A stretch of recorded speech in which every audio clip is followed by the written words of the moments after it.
Αγάπη, Έλα. 9 η ώρα έχω ραντεβού, θα φύγω. Πουθενά δεν θα πας. Κατάλαβες, εδώ θα κάτσεις. Κατάλαβες, κανένα ραντεβού δεν έχεις. Έχω ρε σου λέω ραντεβού. Δεν έχεις πουθενά ραντεβού. Και πήρατε και μια κοπέλα υπάλληλο 25 χρόνων. Για ποιο λόγο πήρες 25 χρόνων κοπέλα? Δεν στο είναι μαγαζί? 25 ρε Πώς τελικά. 30 είναι. Πάλι μικρότερη από μένα είναι.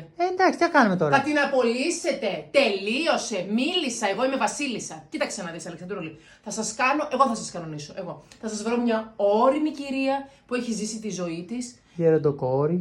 Ναι, με το μουστακάκι της, ωραιότητα, με τα γυαλάκια της. Θα σας τη βρω εκεί για να έρθει. Όχι τώρα. Το καλσονάκι να βγαίνει τρίχα απ' έξω. Ακριβώς αυτό. Έτσι, με τέτοια κυρία χρειάζεστε. Όχι τώρα εκεί πέρα να γυρνάνε οι 30 και οι 25. Και εσύ να είσαι αλλού δηλαδή. Και εγώ να είμαι 34. 34, Ναι. 35 είσαι. 34 είμαι, δεν τα έχω κλείσει ακόμα. 35 πατημένα και πας για 36. Είναι 35 οι ώρες σου τώρα, Πας για τα επόμενα άντα. Α!